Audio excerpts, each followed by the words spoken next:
So in the day of everybody wanting to travel the world, the biggest question on everybody's mind, if you are traveling internationally, is what the heck do I need to do to get into that country that I'm trying to go to? Maybe the second thought in your mind is, okay, which countries are actually easiest to get into? Because some of them can be downright complicated. Now, this all stemmed from this article here, Where Can Americans Travel Right Now? As you can see, it's actually a list of several countries and what is required for each country.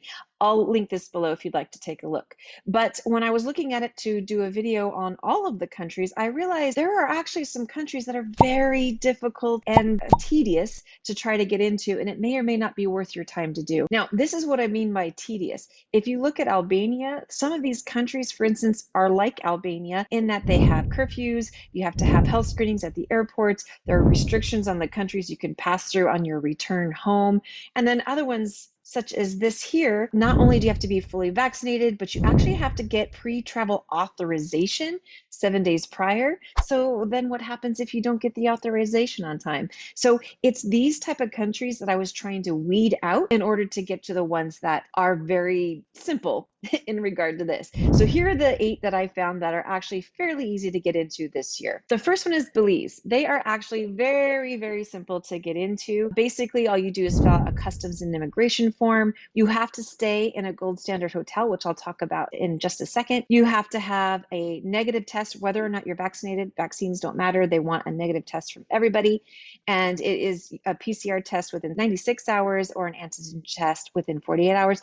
But they also offer you a chance to test in the airports. If you don't want to do it ahead of time, you simply pay $50 in the airport for anybody 5 years old and over, and you can just do it there. So that's it to get in. When you're there, though, they want you to stay at the gold standard entities. So you have to stay at a gold standard hotel.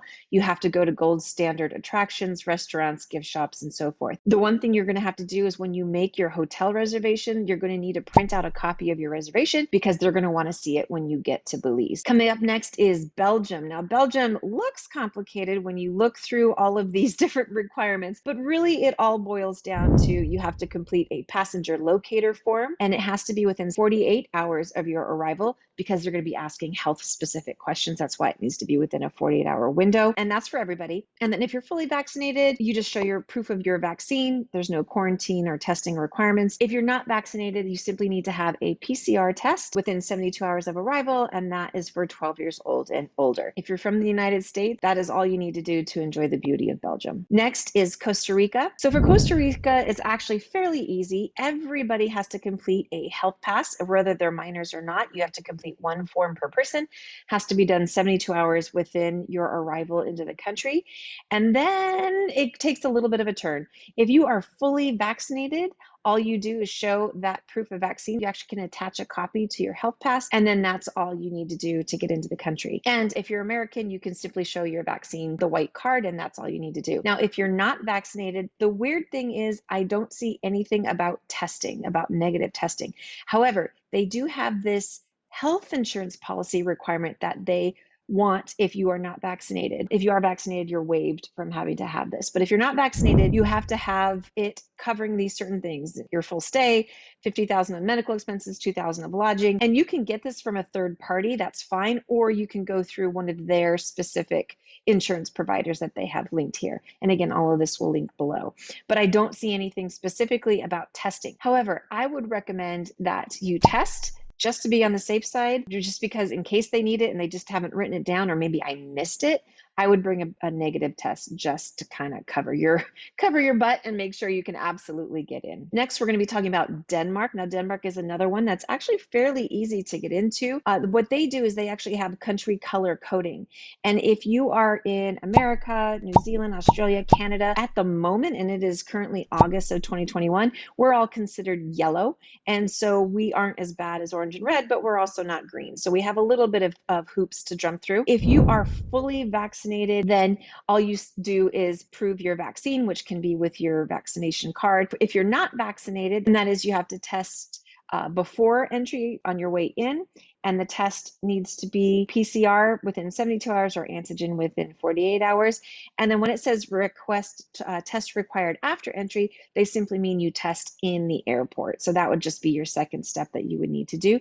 But otherwise, that's it for Denmark. You either show your vaccine or you show your negative test in the airport, and that's really all you need to do to enjoy the beauties of Denmark. Moving on, let's go to Finland. Now, Finland also, if you start looking through some of these things, it can look rather complicated, but in essence, it actually is not complicated in regard to what they require. For Finland, it's actually very easy if you're fully vaccinated. Now, the problem with Finland, if you're vaccinated, you're great, and it's pretty easy to get into. Unfortunately, if you're not vaccinated, then you have to have a specific reason in order to travel there. And that includes being a Finnish national, or one of these essential reasons here. And this will all be linked below if you're non-vaccinated and hoping to go to Finland. All right, the next one I want to talk about is France. Now, I've already done a video on this, which I will link somewhere above or below, and so you can learn more about it. But in essence, France is actually pretty easy to get into. If you're vaccinated, you simply show proof of vaccine. That's if you're 12 years old or older. If you are not vaccinated, then it's PCR or antigen test 72 hours prior if you are on the green list. And then regardless of your vaccine situation, you also have to carry with you a sworn declaration which says basically you don't have any symptoms, you haven't been in contact with anybody, and so forth. And there's actually a link to that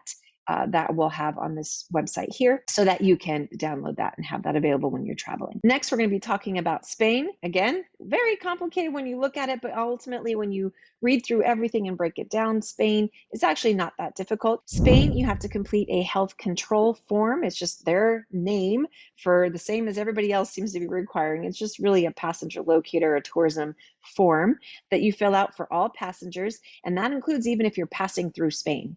So just know anytime you touch Spain, you're going to need to fill out this health control form. There are specific health sections that need to be completed within 48 hours of your arrival. Again, things like symptoms and so forth. So that's why it has to be in a strict time period. Then once that's complete, they will email you a QR code. You will need to have this QR code to board the plane to Spain. Once you get to Spain, it's basically the main identifier to show that you're able to enter. If you're fully vaccinated, you have to have your original vaccine card or original vaccine document to prove your vaccination. And then if you're not vaccinated, then it has to be a negative PCR test within 72 hours or antigen within 48 hours. Now, there's one other caveat with Spain. They want you to come straight there.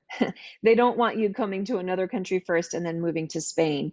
They are only guaranteeing that you can enter Spain if you're coming directly from your home country. So if you are planning a multiple country trip this year, and Spain is one of those countries, try to put it at the beginning of your trip rather than the end or the middle, because that way it'll make things much easier when you're going to Spain this year. And then the next one is Switzerland. Switzerland is actually very simple to get into. This website here is the beginning of a questionnaire. And basically you just go through and answer these questions. You're entering Switzerland, and then kind of how you're entering, if you're a Swiss national, or who you are. And you just kind of go through everything and you talk about where you're coming from and so forth. And at the end, they give you exactly what it is that you need in order to enter Switzerland.